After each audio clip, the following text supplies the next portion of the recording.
मैं लड़ जाना, मैं लड़ जाना, है लहू में एक चिंगारी, जिद से जुनू तक है जाना, हर कतरा बोल रहा। नमस्कार दोस्तों, science standard 10 chapter number 1 chemical reactions and equations. दोस्तों, इसके आगे वाले लेक्चर में हमने केमिकल रिएक्शन किसे बोलते हैं, क्या होता है जब हम केमिकल रिएक्शन होती है, उसके बारे में हमने पढ़ा, समझा, हमने देखा 3 डिफरेंट एक्टिविटी करके। सबसे पहले हमने क्या ली थी, मैग्नीशियम की स्ट्राइप और उसको जलाया था। मैग्नीशियम की स्ट्राइप को जलाया था और हमें क्या मिला था, मैग्नीशियम ऑक्साइड। ठीक है दोस्तों। दूसरी एक्टिविटी में हमने क्या किया था, तो दोस्तों हमने दूसरी एक्टिविटी में लेड नाइट्रेट और पोटेशियम आयोडाइड को मिलाया था। और तीसरी एक्टिविटी में हमने क्या किया था, जिंक ग्रेन्यूल्स के अंदर क्या ऐड किया था, डाइल्यूट सल्फ्यूरिक एसिड और डाइल्यूट हाइड्रोक्लोरिक एसिड। ठीक है, इन एक्टिविटी पर से हम इस पर आए थे कि जब भी कोई केमिकल रिएक्शन होता है तो क्या होता है, change in the physical state. Physical state change होती है, या तो कलर चेंज होता है, या तो इवोल्यूशन ऑफ गैस, कोई ना कोई गैस लिबरेट होता है, या तो चेंज इन टेम्परेचर, टेम्परेचर में चेंज होता है। ठीक है, चलो अब दोस्तों आगे चलो। अब हमें क्या देखना है, केमिकल इक्वेशंस को कैसे लिखते हैं। दोस्तों, activity 1.1 can be describe as, activity 1.1 में हमने क्या किया था, मैग्नीशियम की स्ट्राइप को जलाया था। ठीक है, चलो, burning of magnesium ribbon in air can be describe as, इसको इस तरह से भी लिख सकते हैं, क्या, when a magnesium ribbon is burned in oxygen, जब मैग्नीशियम की रिबन ऑक्सीजन की प्रेजेंस में बर्न होती है, it gets converted to magnesium oxide, उसमें से क्या बनता है, magnesium oxide means MgO। Okay दोस्तों, this description of chemical reaction in a sentence form is quite long. इस तरह से हम लिखेंगे तो ये तो बहुत लंबा हो गया। So it can be return in a short form, इसको कैसे लिखना चाहिए, शॉर्टर फॉर्म में, शॉर्ट में। The simplest way to do this is to write in the form of word equation. इसको कैसे लिखो, वर्ड इक्वेशन में। तो कैसे लिख सकते हैं, the word equation for the above reaction would be, ऊपर की रिएक्शन को वर्ड रिएक्शन में ऐसे भी हम लिख सकते हैं, magnesium plus oxygen gives magnesium oxide. दोस्तों यहां पर मैग्नीशियम क्या है, मैग्नीशियम और ऑक्सीजन दोनों रिएक्टेंट्स है, और मैग्नीशियम ऑक्साइड क्या है, product. The substances that undergo chemical change in the reaction 1, that is magnesium and oxygen are the reactants, उन्हें क्या बोलते हैं, reactants। the new substance form is magnesium oxide MgO during the reaction is a product, इसे क्या बोलते हैं, product. ठीक है दोस्तों, a word equation shows the change of reaction. The word equation shows change of reactants to products through an arrow placed between them. Word equation में क्या करते हैं दोस्तों, reactants की ओर से प्रोडक्ट की ओर एरो करके लिखते हैं। The reactants are written on the left hand side, that is LHS, with a plus sign between them। दोनों के बीच में क्या रखते हैं, प्लस की साइन, जैसे कि Mg प्लस O2। ठीक है, similarly products are written on the right hand side, that is RHS, with a plus sign between them। उनके बीच में क्या रखते हैं, प्लस की साइन। ओके दोस्तों, the arrowhead points towards the products, और एरो का हेड किस साइड होता है? रिएक्टेंट से प्रोडक्ट्स की ओर, and shows the direction of the reaction. Okay दोस्तों, चलो writing a chemical equation. Chemical equation को कैसे लिखते हैं? Is there any other shorter way for representing chemical equation? ये हमने वर्ड फॉर्म में लिखा, वो तो ठीक है, अच्छा है, पर इससे कोई शॉर्ट मेथड है? हाँ, chemical equations can be made more concise and useful if you use chemical formula instead of words. Words के प्लेस पर हम क्या रखे? फॉर्मूला। मैग्नीशियम लिखने के प्लेस पर हम क्या लिखे? उसका सिंबल Mg। ऑक्सीजन, उसको लिखने के प्लेस पर हम उसका क्या लिखे? Symbol O2। A chemical equation represents a chemical reaction. क्या? A chemical equation represents a chemical reaction. Okay दोस्तों, if you recall formula of magnesium, oxygen and magnesium oxide, the above word equation can be written है, जिसको ऐसे भी लिख सकते हैं क्या? Mg, मैग्नीशियम पूरा नहीं लिखना है, सिर्फ क्या लिखो? Mg। ऑक्सीजन पूरा नहीं लिखना है, क्या लिखो? O2 gives magnesium oxide MgO। Okay दोस्तों, है एकदम इजी, है शॉर्टेस्ट मेथड, है ना? चलो इसे क्या बोलेंगे? Equation number 2। दोस्तों, count and compare the number of atoms of each element on LHS and RHS। अभी हमने जो इक्वेशन देखा, Mg plus O2 gives MgO, उसमें तुम देखोगे तो लेफ्ट साइड पर Mg कितने हैं? 1। राइट साइड पर Mg कितने हैं? 1। लेफ्ट साइड पर ऑक्सीजन कितने हैं? 2। राइट साइड पर ऑक्सीजन कितने हैं? 1, है ना? Is the number of atoms of each element the same on both the side? इस इक्वेशन में दोनों side number of element same है? नहीं है, नहीं है ना? हाँ, if yes then the equation is balance, but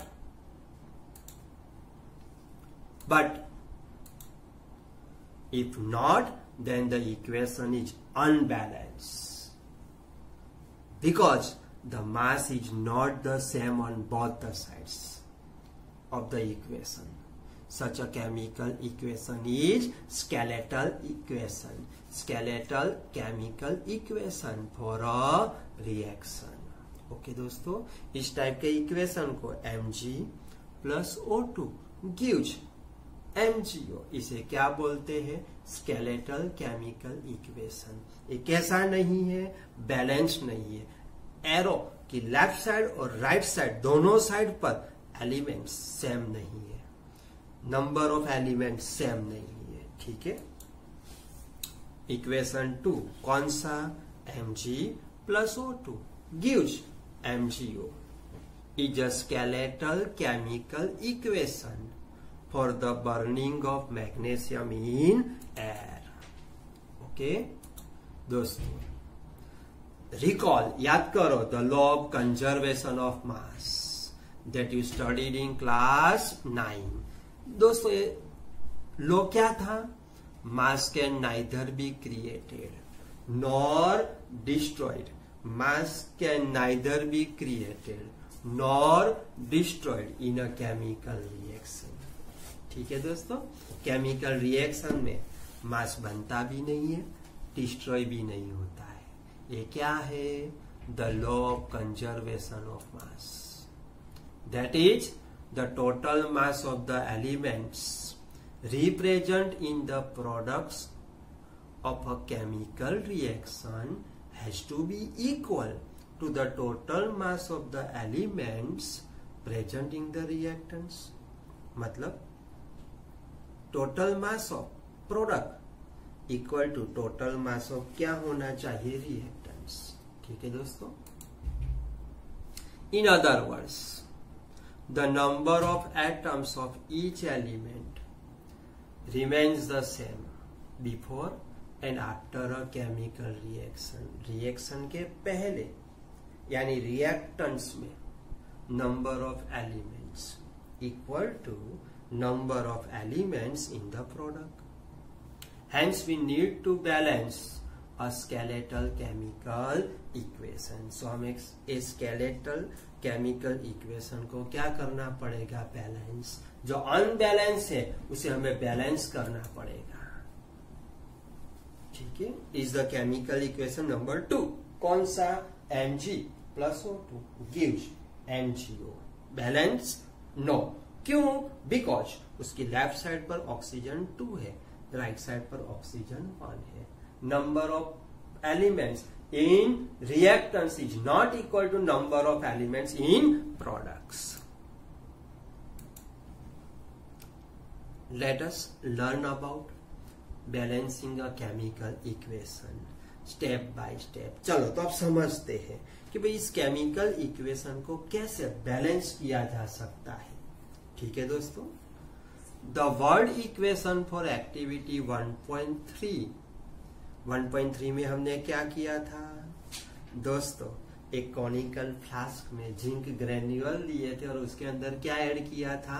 dilute H2SO4 sulphuric acid और dilute hydrochloric acid. The word equation for the activity 1.3 में be represented as zinc plus sulphuric acid gives zinc sulphate plus hydrogen. Okay दोस्तों. The above word equation में be represented by the following chemical equation. Zinc के place पर क्या लिखो? Zn symbol. Sulphuric acid उसके place पर क्या लिखो? H2SO4. जिंक सल्फेट उसकी फॉर्मूला क्या है? ZnSO4 और हाइड्रोजन की फॉर्मूला क्या है? H2. ठीक है. Let us examine the number of atoms of the different elements on the both side of the arrow. Arrow की दोनों साइड, लेफ्ट साइड और राइट साइड में चेक करो नंबर ऑफ एलिमेंट्स के कितने हैं. देखो तो Zn लेफ्ट साइड में कितने हैं? 1. राइट साइड में कितने हैं? 1. हाइड्रोजन लेफ्ट साइड में कितने हैं? 2. राइट साइड में कितने हैं? 2. सल्फर लेफ्ट साइड में कितने हैं? 1. राइट साइड में कितने हैं? 1. ऑक्सीजन लेफ्ट साइड में कितने हैं? 4. राइट साइड में कितने हैं? 4. बोलो ठीक है. मतलब ये केमिकल इक्वेशन क्या है? बैलेंस. ठीक है. देखो तो दोस्तों, एलिमेंट Zn लेफ्ट साइड में 1. Number of atoms in reactants, number of atoms in products 1 है. चलो हाइड्रोजन 2, हाइड्रोजन 2. सल्फर 1, सल्फर 1 दोनों साइड 1. Oxygen 4, oxygen 4. बोलो है दोस्तों. As the number of atoms of each element is the same on both the sides of the arrow. Equation 3 is a balanced chemical equation. Okay दोस्तों. कैसा equation है? Balanced. क्यों? Because the number of atoms of each element is the same on the both sides of the arrow. Okay. Let us try to balance the following chemical equation. चलो नीचे chemical equation दिया है, हम उसे balance करते हैं. दोस्तों याद रखना बहुत इंपॉर्टेंट है. हाँ, ध्यान से देखना. केमिस्ट्री में केमिकल इक्वेशन को बैलेंस करना आना ही चाहिए. चलो देख दोस्तों, क्या है equation? Fe plus H2 gives Fe3O4 plus H2. Equation number 4. इसे हम बैलेंस करते हैं. चलो पहला स्टेप, स्टेप 1 क्या करो? To balance a chemical equation first draw boxes around each formula. हर एक फॉर्मूला के आसपास क्या बना दो? बॉक्स बना दिया. Do not change anything inside the boxes. Box के अंदर कुछ भी चेंज नहीं करना है. While balancing the equation. मतलब Fe के का Fe रखना है, H2O का H2O, Fe3O4 का Fe3O4, H2 का H2। बॉक्स के अंदर कुछ नहीं करना है।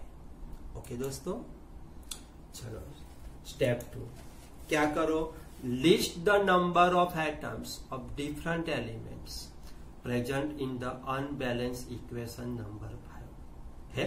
इक्वेशन नंबर 5 में जो जो एलिमेंट्स है, किस में रिएक्टेंट्स में, किस में प्रोडक्ट्स में, उसके नंबर लिखो। देखो तो Fe लेफ्ट साइड में कितना है 1, राइट साइड में कितने हैं 3, ठीक है। हाइड्रोजन H लेफ्ट साइड में कितने हैं 2, राइट साइड में कितने हैं 2। ऑक्सीजन लेफ्ट साइड में कितने हैं 1, राइट साइड में कितने हैं 4। मतलब ये क्या नहीं है, बैलेंस। ये क्या नहीं है, बैलेंस। दोनों side number of elements same नहीं, हर एक एलिमेंट्स का नंबर सेम होना चाहिए, सिर्फ एक का सेम हो ऐसा नहीं चलेगा। चलो अब क्या करो, step 3। It is often convenient to start balancing with the compound that contains the maximum number of atoms. इस इक्वेशन में कौन से एटम के नंबर ज्यादा है उससे बैलेंस करना शुरू करो। इट मे बी रिएक्टेंट और अ प्रोडक्ट, वो किसी का भी हो सकता है, रिएक्टेंट में से भी हो सकता है, प्रोडक्ट में से भी हो सकता है। In that compound select the element which has the maximum number of atoms. Using these criteria, we select Fe3O4 and the element oxygen in it. बोलो ठीक है। यहां पर सबसे ज्यादा कौन है, ऑक्सीजन, तो सबसे पहले उसे बैलेंस करना है। ठीक है दोस्तों, देखो ये अपनी फॉर्मूला थी Fe, ये अपना इक्वेशन था, plus H2O gives Fe3O4 plus H2।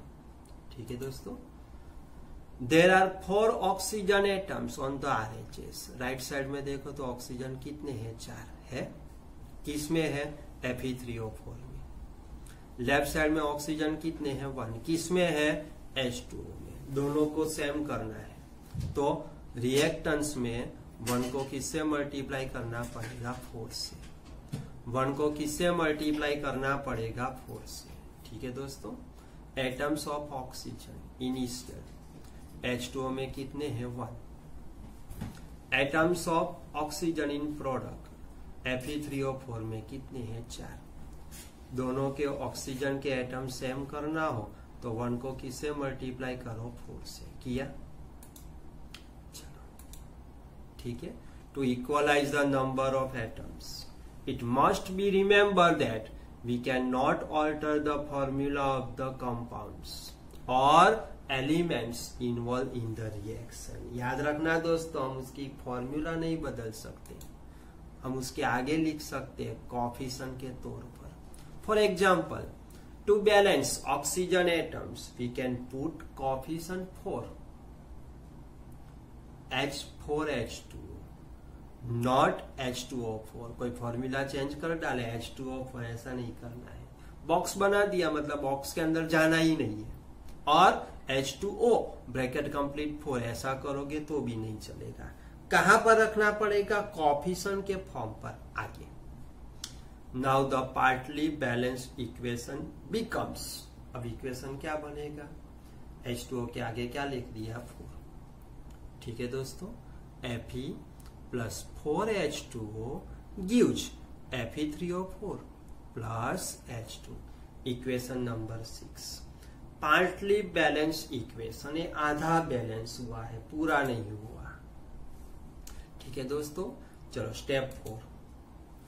अब क्या करो, Fe and H atoms are still not balance. किसके एटम्स बैलेंस हो गए, ऑक्सीजन के, पर अभी किसके नहीं हुए, Fe और H के। Pick any of these elements to proceed further। अब इन दोनों में से एक एलिमेंट को ले लो, या तो Fe के या तो H के। ठीक है, चलो हम किसके एलिमेंट को लेते हैं, हाइड्रोजन। देखो तो दोस्तों, इक्वेशन नंबर 6 ऐसा था, यहां पर हाइड्रोजन कितने थे, 4 2 8। ठीक है, हाइड्रोजन कितने थे 4 2 जा 8 है 8 4H2O में, और प्रोडक्ट में हाइड्रोजन कितने हैं 2, कहां पर H2 में। हमें कितने करने हैं 8, तो जहां पर कम है उसे मल्टीप्लाई करो, यानी 2 को मल्टीप्लाई करो 4 से। बोलो ठीक है दोस्तों। Let us balance hydrogen atoms in the partly balance equation. ठीक है, तो क्या करो, H2 के आगे क्या लिख दो 4, H2 के आगे क्या लिख दो 4, हो गया बैलेंस हाइड्रोजन।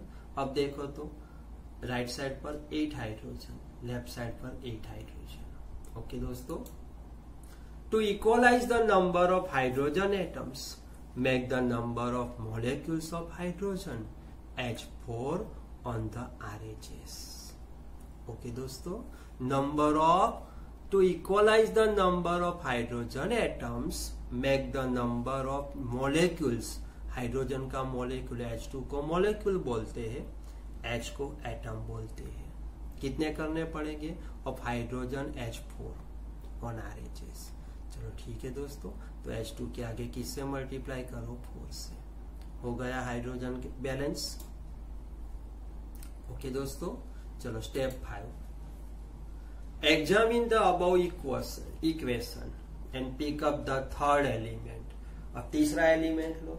सबसे पहले किसको बैलेंस किया, ऑक्सीजन को, फिर किसको, हाइड्रोजन को, बाकी कौन बचा, Fe। You find that only one element is left to be balanced and that is iron, और वो कौन है, आयरन। ठीक है, चलो अभी इसे बैलेंस करते हैं। ये 7 नंबर है, देखो तो सिर्फ कौन बैलेंस नहीं हुआ, Fe है। इक्वेशन नंबर से देखो तो atoms of iron in reactance 1, कहां पर, Fe में। एटम्स ऑफ आयरन 3, कहां पर, Fe3O4 में। तो हमें कितने करने हैं 3, तो जो कम है उसे मल्टीप्लाई करो 3 से। बोलो ठीक है, तो रिएक्टेंस में 1 है उसको 3 से मल्टीप्लाई करो, तो क्या हो गया 3Fe plus 4H2O gives Fe3O4 plus 4H2। To equalize Fe, we take 3 atoms of Fe on the LHS। ठीक है दोस्तों, the equation would be, equation क्या बनेगा, 3Fe plus 4H2O gives Fe3O4 plus 4H2। Okay दोस्तों, चलो step 6, finally to check the correctness of the balance equation. ये correct है या नहीं चेक करो। We count atoms of each element on both the sides of the equation. दोनों side पर elements को काउंट करो। देखो तो लेफ्ट साइड पर Fe कितने हैं 3, राइट साइड पर Fe कितने हैं 3, लेफ्ट साइड पर हाइड्रोजन कितने हैं 8, राइट साइड पर हाइड्रोजन कितने हैं 4 2 जा 8, लेफ्ट साइड पर ऑक्सीजन कितने हैं 4,